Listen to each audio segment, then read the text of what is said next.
Cimoooooooo! What's going on, guys? It's Cimo, and today I wanted to bring to you my third place Fist Traptrix Hands deck profile that I took to my locals 2 weeks ago. I went on vacation last week, so I didn't have a lot of time to upload this video before, so I'm going to bring it to you now. Let's just get right into it. So yeah, like I said, Fist Traptrix Hands. It's really good. I was expecting a lot of Gear Gia since Gear is going to get hit to 1, so I was just anticipating. I was playing around with this build just because it's an interesting little build. So 3 Brotherhood Fist Bear. He's just an amazing card because you can just tanky bear pop anything. It's just instant monster removal, and you can just recruit for more tankies. It's just a really good card. And then to complement that, we have the 1 Wolf Bark, which it's just such a good recursion effect because you can bring back the bear. You can bring back multiple bears. You can keep them alive for more than 1 turn. But Wolf Bark is just incredible. So then we have 3 copies of Myrmilio. Myrmilio is just an instant +1 on summon. You know, you get your Bottomless, your Traptrix Trap Hole Nightmare. It's such a good card. And then to complement that, similar to the Fist engine, we have 1 Dionea. Dionea is really good because you can bring back Myrmilio, and then it's like an instant MST. So it's just and then another instant rank 4 C play, just similar to Wolf Bark.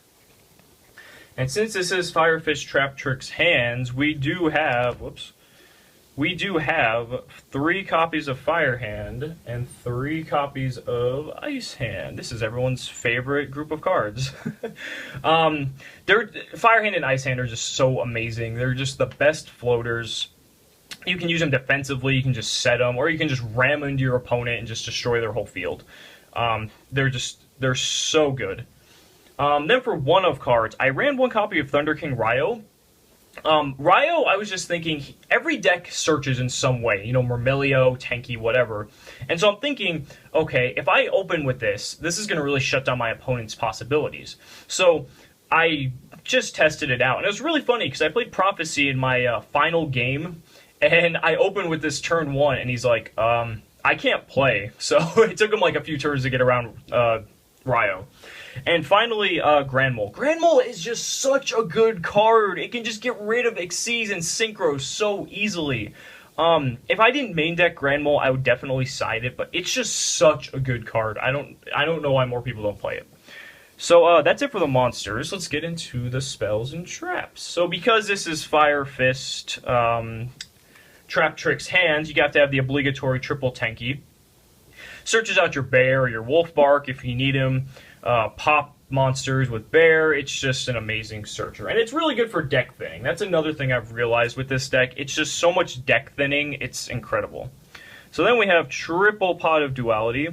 Again, more searching through the deck, just finding more options. Your special summon is rarely needed unless you're going into an Xyz summon or you're going to just do the 100 exploding fist tactic.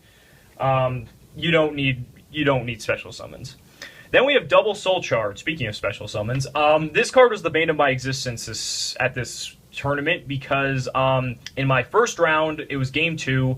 I played soul charge, and the second I said soul charge, we went into time, and I was just like, I think that might have been one of the saltiest moments in the history of my Yu-Gi-Oh career. It might even be just for anyone. Like, soul charge into time is the worst thing ever. I would definitely cut this to 1. You don't need 2, but you will soon see I don't run I don't run any MSTs, so I felt that running double soul charge was good just for the Myrmilio recursion, so I could keep using the MST-like effect of Myrmilio. 1 Book of Moon, it's Book of Moon. It's an amazing disruptive spell. 1 Dark Hole. I don't know why people don't run Dark Hole in the main deck. It is just so good, especially with all these swarmy decks. It's just an easy way to just simplify the game state. Dark Hole's good. I mentioned I don't run any MSTs, but I did run 1 copy of Forbidden Lance. I would run 2 if I had to, but I was happy with the 1 Lance. I would use it a lot with Bear. My opponent would attack my Bear, I would just Lance their monster, and then I would get the search. Or I would use it on Bear to protect him from Bottomless Trap Hole and things like that. So it worked out pretty well. 1 Mind Control. Mind Control is amazing! It's so good in a level 4 deck. It's so good. Pot of Dichotomy. Pot of Dichotomy is really good in this deck because there's so many different types. Especially if you use it on the same turn you use Soul Charge. I mean, it's like the battle phase thing doesn't even matter because you're going to have so many cards and such a big presence on the board. Dichotomy is just really good. It's free cards, so why not? So that's it for the spells. Traps. Double Call the Haunted. Like I mentioned, I did not run MST, and so to mitigate that, I ran multiple Graveyard Recursion effects from Myrmilio so I could keep reusing that MST-like effect. Double Dimensional Prison. People are just like, oh, well, no one runs Battle Traps this format, and so I ran these as a good counter pick because I'm like, well, I'm just going to punish them if they just go all nuts, and I Dimensional Prison so many different monsters at this tournament, it was ridiculous. Then we have 2 Traptrix Chapel Nightmare. It's, I have Myrmilio, I have to run at least 2, and the Bottomless. I wish I could only run 1. I would probably run a different hole if I could figure out which one I like the best. But it's what it is. I would actually usually side out one of them. Double Wiretap. Like I mentioned, no MST, but I like Wiretap a lot better because it's reactive. You can just use it to whatever they use. And there's so many times where your opponent just thinks they have you. They'll Mirror Force you, or they'll just do whatever to you, and you just Wiretap it, and then they're just like, oh wow, okay. The salt flows. Bottomless Trap Hole, obligatory because of the Myrmilios. 1 Breakthrough Skill. I'm happy I ran this because it came in handy a few times, and I figured running 1 is kind of like running 2 because you get to use it twice. So Breakthrough Skill came in handy. And then 1 Solemn and 1 Torrential, which don't really need any explaining. They're just amazing cards. So that is it for the main deck. Side deck, 1 DD Crow. This was amazing. I actually used DD Crow twice to banish 2 Graphas against a Dark World player. I used it once, and then I Pot of Dichotomied it back into my deck, and then I drew it again from the Dichotomy draw, and I banished a second Grapha. It was really, really good. But 1 DD Crow was good. Double Fossil Dyna. I was anticipating a lot of Lightsworn Rulers, and so this was good for that. I did see a lot of Lightsworn Rulers when I got to the tournament, so I was happy I played them. But I only ended up playing 1, so... But the time that I did, they came in handy. Double Max C, same logic as the Fossil Dynas. I could have main decked them, but I decided that I would rather just board them in if I needed to. I didn't think they needed to be in the main deck, but it worked out. 1 Swift Scarecrow, same logic as Lightsworn Rulers. I did not want to get OTK'd at all. And I actually drew Swift Scarecrow in a game in time, and I didn't need to use him, but it would have saved me if it would have needed to... If I was going to lose, I would have had Swift Scarecrow to save me. So, double MST. I sided him in because I know Lightsworn Rulers like Decree, I know Boojins like Decree, I know a lot of decks like Decree, so I needed at least to side the MSTs. 1 Zombie World. I wish I had 2 of these, and I idiotically took 1 out at the last second. Because I played Prophecy, and there were a huge showing of Boojin players at my locals every week. So I thought Zombie World was a good pick against those decks. Double Blackhorn of Heaven. Any deck that's really Xyz heavy, this is what that was for. I played against Stellars, I sided in against those. Lightsworn Rulers, I sided them in because you can stop the summons of Judgment Dragon and Diabolos. Blackhorn's just really good in the side deck. Double Light Imprisoning. Lightsworn Rulers, Boojins, any light thing, I just did not want to deal with it. And then the dumbest pick I think I've ever done in my life was double Rivalry of Warlords. Now, I was walking around my locals when I got there early, and I'm like, wow, there are a lot of Lightsworn players. And so I'm thinking, oh, Rivalry of Warlords would be a really good card to side in. And so I swapped out a Zombie World, and I don't even remember what the other card was, at the last second, not thinking that, oh, this hurts my deck just as equally as much as it hurts their deck. And yeah, I regret that. I did not use it the whole time, so that was really dumb. I think I thought I was playing like my Fire Kings or something, because in that deck it works, but whatever. Anyway, extra deck. Abyss Dweller. Didn't use him, but he was there in case I needed him. Tiger King. I think I made him once, actually, with Wolfbark, and yeah, I got a tanky search. It wasn't bad. Kagasuchi, didn't make him, but I had him if I needed him. Karen Gorgon, I did make him, but it was 2 weeks ago, and my memory's fuzzy on how I utilized him, so I do not remember, unfortunately. Diamond Dyer, I might have made him once, but I don't remember if I did or not. Exiton, I made Exiton, I think, maybe twice. I was really. I'll talk about my prophecy matchup. What happened with Exiton later. Cowboy. I cowboyed for 5 games, I think, at this locals. It was ridiculous. Cowboy's definitely MVP. Maystroke, didn't use him. Black Ship of Corn, I got rid of like Zen mains and hands with Black Ship. It was really good this week, or at that locals. Berserk, I didn't use him, but it would have been good in the Dark World matchup had I needed him, but DD Crow came in clutch for that. Harlan Draco didn't make him. Crazy Box didn't make it. Silent Honor Arc, I made like 500 million times because it's Silent Honor Arc.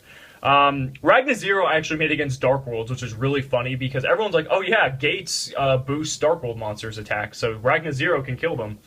And then Roach, because again, anticipating Light Sworns and all that. I made him once, but I think he died, unfortunately, but it happens. So, that is actually it for the deck profile. Let me quickly go into my matchups here, and we'll just go right into that, and then we're going to be all done. So, for the first matchup it was Dark World, and I won 2-0, but the second game, like I said, went into time. And I played Soul Charge, and it was just bad, but I ended up winning because of it. He misplayed, and it was bad, but I won. Round 2 was against Six Samurai, and I just opened crazy on him, and he just could not play. He had no Magatamas to defend himself. It was bad. Round 3 was Constellars. Constellars were my first loss of the day. He won the first one, I won the second one, and then he won the third one. Artifact Durandal really hurts any variant of Hat, Fat, whatever the hell you want to call it. Artifact Durandal can really hurt the deck. Because that's what he used on me. Round 4 was another Dark World player, and this game was absolutely crazy because it went to game 3. He won round 1, it took forever. Round 2, I quickly won. And round 3, he did like an Infernity turn. We went into time, so it was his turn 0, which was the first turn of round 3. He took like 7 minutes, and he had Felgrand, and it was just ridiculous.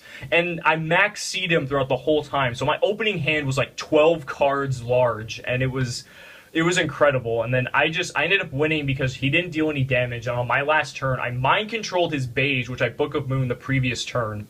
And then I summoned a monster, and then I Exceed for Cowboy, and I did damage, and I won. It was pretty great. And everyone at the tournament was watching. They're all just like, oh!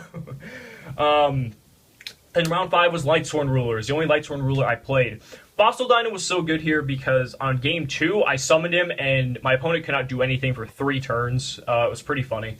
And then I misplayed in game 3. I targeted the wrong card with Fire Hand, and I could have popped his Decree with the Ice Hand that I would have summoned, or that I would have attacked into, but I popped the stronger monster, so I couldn't crash Ice Hand. So that was my fault. So I went X2 in Swiss, and then I made the top 8. I think it was the only one, because both my tiebreakers were X1. So then top 8 was the Constellar guy again, and I ended up beating him, and I was like, oh my god, it was such a close game. And then speaking of close games, my top 4 match against Prophecy, oh my god. So it went to game 3. I had him down to 300 life points, and then he goes High Priestess of Prophecy, and then he goes Spellbook of Power, and he attacks my bear, which is untanky, for exactly 1900 damage, and I did not have any way to defend against it, and I only had 1900 life points left, and he took it. What happened with Exiton was I made him, and I was going to clear his board, but he played Divine Wrath, like, I don't know if it was the game before or like a few turns before, so I was really scared of Exiton getting Divine Wrath. So I didn't wipe his board, but I don't think it really would have mattered because I think I won that game regardless, because I think that was game 2. But anyway, that's the deck profile, guys. Let me know what you guys think in the comments, and yeah, thank you so much for watching, and we'll see you next time.